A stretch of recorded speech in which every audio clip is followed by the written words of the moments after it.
یہ کتاب ہے اصول دین، حضرت غوث پاک رضی اللہ تعالیٰ عنہ کی، استنبول سے چھپی ہوئی ہے، مرکز الجیلانی للبحوث العلمیہ استنبول، حضرت شیخ عبد القادر جیلانی الحسنی والحسین، آپ کی تصنیف اور آپ کے علم کلام کے فیصلے کہ عقیدہ کیا رکھنا ہے، اس میں خلفائے راشدین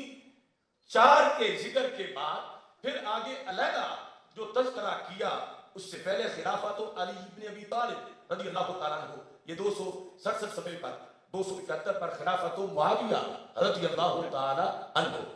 اور اس میں ذکر کیا کیا، کہتے ہیں وَأَمَّا خِلَافَةُ مُعَاوِيَةَ رضی اللہ تعالیٰ عنہ فَثَابِتَةٌ صَحِيحَةٌ بعد موت علی علیہ السلام وبعد خلع الحسن حسن بن علی نفسه من الخلافة وتسليمها إلى معاوية لرأي رآه الحسن ولمصلحة عامة تحققت له وهي حقن دماء المسلمين وتحقيق لقول النبي صلى الله عليه وسلم في الحسن إن ابني هذا سيد لعل الله أن يصلح به بين الفئتين العظيمتين من المسلمين، کہا کہ یہ خلافت ثابت ہوئی حضرت مولا علی رضی اللہ تعالیٰ عنہ کے بعد، جب حضرت امام حسن رضی اللہ تعالیٰ عنہ نے حضرت امیر معاویہ کے ہاتھ پر بیعت کر لی، تو غوث پاک کہتے ہیں کہ میں معاویہ کو خلیفہ تسلیم کرتا ہوں رضی اللہ تعالیٰ عنہ۔ اور یہاں پر آپ نے جو یہ جملہ لکھا وہ بھی کہا کہ یہ تاریخ اسلام کے اندر اس سال کو عام جماعت کہا گیا، اہل سنت والجماعت میں جو جماعت ہے، اس سال کو جب حضرت امام حسن رضی اللہ تعالیٰ عنہ نے سرکار کے حکم کے مطابق خلافت حضرت امیر معاویہ رضی اللہ تعالیٰ عنہ کو دی، تو غوث پاک کہتے ہیں تیسرا کوئی امیدوار ہی نہیں تھا، 2 ہی تھے، پر امام حسن رضی اللہ تعالیٰ عنہ نے جب حضرت امیر معاویہ کو خلافت دے دی، یہ تھا عالم اسلام کا عام الجماع، جماعت والا سال، کہ اختلافات ختم ہو گئے، جماعت والا سال، یہ سال اس وقت عالم اسلام میں قیادت تھی، غوث پاک فرماتے ہیں امیر معاویہ رضی اللہ تعالیٰ عنہ کی، اور کردار تھا حضرت امام حسن مجتبی رضی اللہ تعالیٰ عنہ کا۔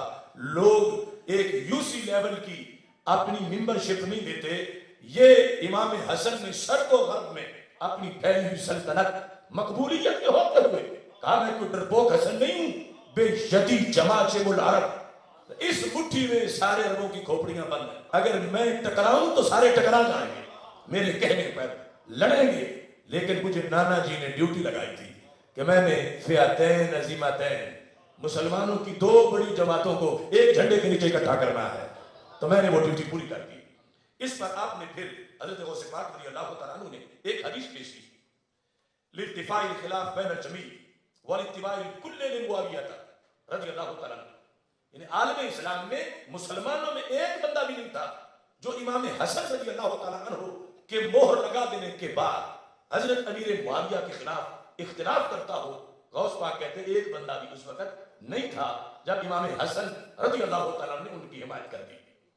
اس میں لأنه لم يكن هناك منازع ثالث في الخلافة وخلافته مذكورة في قول النبي صلی اللہ علیہ وسلم۔ غوث پاک کہتے ہیں کہ امیر معاویہ رضی اللہ تعالیٰ عنہ کی خلافت تو سرکار کی حدیث میں لکھی ہوئی ہے، خلافته مذکورة في قول النبي صلی اللہ علیہ وسلم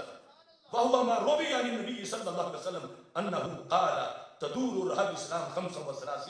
او 37 سنة، یہ حدیث جو مسند امام احمد بن حنبل میں، یہ حدیث حضرت غوث پاک رضی اللہ تعالیٰ عنہ نے پیش کر کے کہا حضرت مولا علی رضی اللہ تعالیٰ عنہ تک 30 سال مکمل ہو گئے، اگلے 5 سال یا 6 سال یا 7 سال جو مختلف الفاظ ہیں اس حدیث کے، یہ تو پورے ہوتے ہی تب ہے جب امیر معاویہ کو خلیفہ تسلیم کیا جائے۔